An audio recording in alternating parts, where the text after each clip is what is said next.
Terhadap istri saya. Saya tahu kapan kamu bohong, kapan enggak. Cerita kamu nggak masuk di akal sih.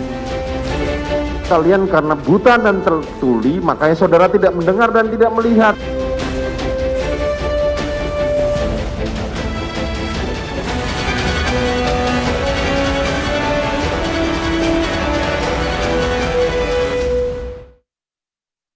Putri Chandrawati membacakan nota pembelaan di Pengadilan Negeri Jakarta Selatan. Salah satu poin yang disampaikan, Putri tetap bersikeras jadi korban kekerasan seksual.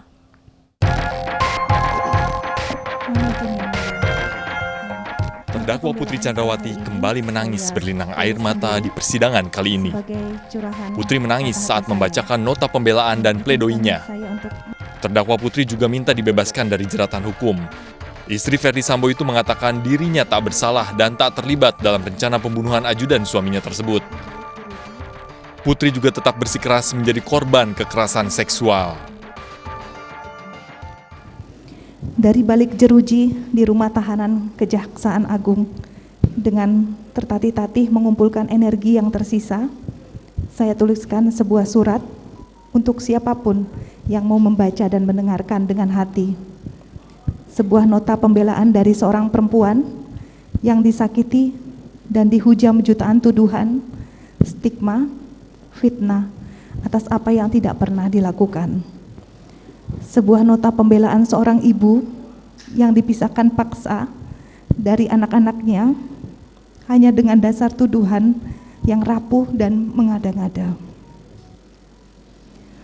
Huruf demi huruf dan setiap kata yang saya tuangkan di sini mengalir membawa ingatan pada orang-orang tersayang di luar sana, khususnya anak-anak di rumah dan di sekolah, suami yang telah ratusan hari berpisah sejak ditahanan di Makobrimob, hingga orang tua dan seluruh sahabat yang juga ikut merasakan derita yang kami alami.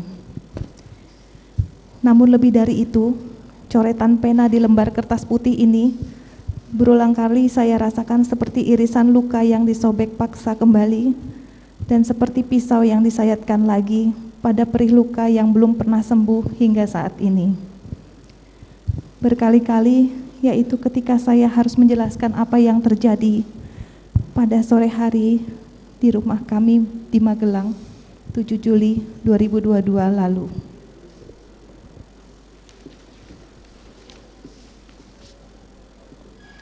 Saya mengalami kekerasan seksual dan dianiaya oleh orang yang selalu kami percayakan dengan sangat baik, yang kami anggap keluarga. Kejadian sangat pahit yang justru terjadi di hari pernikahan kami yang ke-22. Di sisi lain, jutaan hinaan, cemooh, bahkan penghakiman telah dihujamkan kepada saya. Bahkan dalam perjalanan setelah persidangan, saya melihat dari mobil tahanan banyak spanduk berisi makian dan paksaan agar majelis hakim menjatuhkan hukuman-hukuman yang menakutkan. Hukuman yang tidak sanggup saya bayangkan.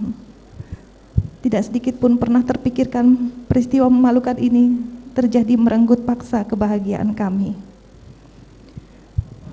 Seringkali saya merasa tidak sanggup menjalani kehidupan ini lagi. Namun saya bersyukur ingatan tentang pelukan, senyuman, bahkan air mata suami dan anak-anak menolong saya ketika dunia seolah tak lagi menyisakan sedikit pun harapan akan keadilan. Begitu juga bayangan tentang apa yang diajarkan almarhum ayah saya puluhan tahun lalu untuk tetap tegar menjalani kehidupan. Majelis Hakim yang mulia, kalaulah saya boleh berharap, jika Tuhan mengizinkan, semoga saya bisa kembali memeluk putra-putri saya. Pelukan yang paling dalam, merasakan hangat tubuh mereka dalam kasih sayang seorang ibu. Yang mulia, apa yang saya sampaikan di surat ini bukanlah pembenaran ataupun sangkalan terhadap peristiwa yang saya alami. Sesuatu yang tidak pernah saya inginkan, sedikit pun tidak pernah. Sebuah kejadian yang akhirnya merenggut kebahagiaan keluarga, sekaligus kehormatan saya sebagai perempuan. Surat ini saya tulis sebagai penjelasan saya secara langsung di depan persidangan yang sangat terhormat ini, bahwa saya tidak pernah sekalipun memikirkan, apalagi merencanakan, ataupun bersama-sama berniat membunuh siapapun.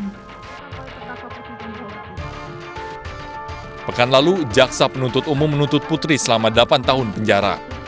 Tuntutan Putri tersebut dengan dasar Putri turut serta ikut merencanakan perampasan nyawa Brigadir J.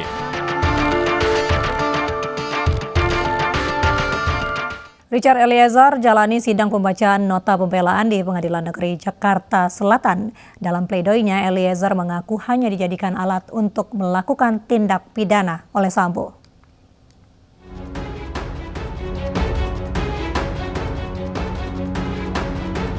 Sidang dengan agenda pledoi atau nota pembelaan Richard Eliezer atau Baradae digelar di ruang utama Umar Seno Aji PN Jakarta Selatan. Richard Eliezer membacakan nota pembelaan atas berkas tuntutan jaksa. Nota pembelaan pribadinya dibuat dengan tulisan tangan oleh dirinya sendiri di rutan Bareskrim Polri dengan judul "Apakah harga kejujuran harus dibayar 12 tahun penjara?" Dalam nota pembelaannya, Eliezer meminta maaf kepada sejumlah pihak, khususnya orang tua dari almarhum Brigadir Yosua. Dirinya juga berterima kasih atas dukungan dari sejumlah pihak di pemerintahan dan kepolisian RI. Eliezer juga menyampaikan ia merasa diperalat oleh Sambo atas apa yang telah terjadi. Dalam menjalankan tugasnya, Eliezer menyatakan hanya berusaha taat dan patuh serta tidak mempertanyakan perintah atasannya. Di usia saya ini tidak pernah terpikirkan ternyata oleh atasan saya, di mana saya bekerja memberikan pengabdian kepada seorang jenderal berpangkat bintang 2 yang sangat saya percaya dan saya hormati, di mana saya yang hanya seorang prajurit rendah berpangkat barada, yang harus mematuhi perkataan dan perintahnya. Ternyata saya diperalat, saya dibohongi dan disia-siakan. Bahkan kejujuran yang saya sampaikan tidak dihargai, malahan saya dimusuhi. Pada persidangan pekan lalu, Barada Richard Eliezer yang menjadi justice collaborator dituntut lebih berat dibandingkan Putri yang mengetahui skenario pembunuhan, yakni 12 tahun. Dari Jakarta, tim liputan iNews melaporkan. 3 terdakwa lainnya, Kuat Ma'ruf, Ricky Rizal, dan Ferdi Sambo juga membacakan nota pembelaannya kemarin. Ketiganya meminta hakim untuk membebaskan dari segala tuntutan. Karena saya sulit memahami apakah karena saya terdakwa kasus pembunuhan Yosua, Kuat Ma'ruf, kemarin membacakan nota pembelaan pribadinya di Pengadilan Negeri Jakarta Selatan. Kuat mengaku dimanfaatkan oleh penyidik untuk mengikuti berita acara pemeriksaan yang merupakan bagian dari skenario Ferdi Sambo. Kuat juga mengaku merasa difitnah di media sosial berselingkuh dengan Putri Chandrawati. di sisi lain album Yosua juga baik kepada saya. Bahkan saat saya 2 tahun tidak bekerja dengan Bapak Ferdi Sambo, almarhum Yosua pernah membantu saya dengan rezekinya, karena pada saat itu anak saya belum bayar sekolah. Saya akui yang mulia, saya ini bodoh. Saya dengan mudah dimanfaatkan oleh penyidik untuk mengikuti sebagian BAP dari Richard. Saya merasa bingung dan tidak mengerti dengan semua proses persidangan yang sedang berjalan. Tangis Ricky Rizal tak terbendung saat membacakan nota pembelaan di hadapan majelis hakim di Pengadilan Negeri Jakarta Selatan. Ia berharap majelis hakim bisa membebaskan dirinya dari segala tuntutan. Ricky juga menyinggung soal dirinya yang merupakan kepala keluarga memiliki 3 putri yang masih kecil. Ricky pun meminta maaf kepada ibu, anak, serta istrinya. Untuk ketiga putri kecil ayah yang selalu saya rindukan, maafkan ayah karena sudah sekian lama ayah tidak pernah pulang. Semoga kalian selalu ingat dan rindu akan ayah. Ayah berdoa agar kalian tumbuh sehat dan bahagia. Semoga ayah bisa selalu ada untuk kalian, melindungi, mendampingi, serta membimbing kalian dalam bertumbuh. Semoga ayah segera kembali bersama-sama kalian.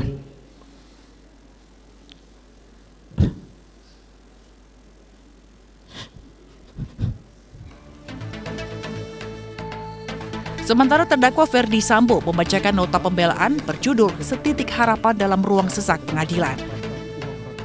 Saat membacakan nota pembelaan, Sambo juga menepis mengenai isu yang beredar di masyarakat dan media sosial. Sambo menyebut apa yang dituduhkan masyarakat, mulai dari dirinya disebut penjahat terbesar sepanjang masa, hingga isu LGBT dan nikah siri, serta pemilik bunker yang berisi uang adalah tidak benar. Seolah saya adalah penjahat terbesar sepanjang sejarah manusia. Saya telah dituduh secara sadis melakukan penyiksaan terhadap almarhum Yosua sejak Magelang. Begitu juga tudingan sebagai bandar narkoba dan judi, melakukan perselingkuhan dan menikah sirih dengan banyak perempuan, perselingkuhan istri saya dengan Joshua dan Kuat, melakukan LGBT, memiliki bunker yang penuh dengan uang, sampai dengan penempatan uang ratusan triliun dalam rekening atas nama Yosua, yang kesemuanya adalah tidak benar.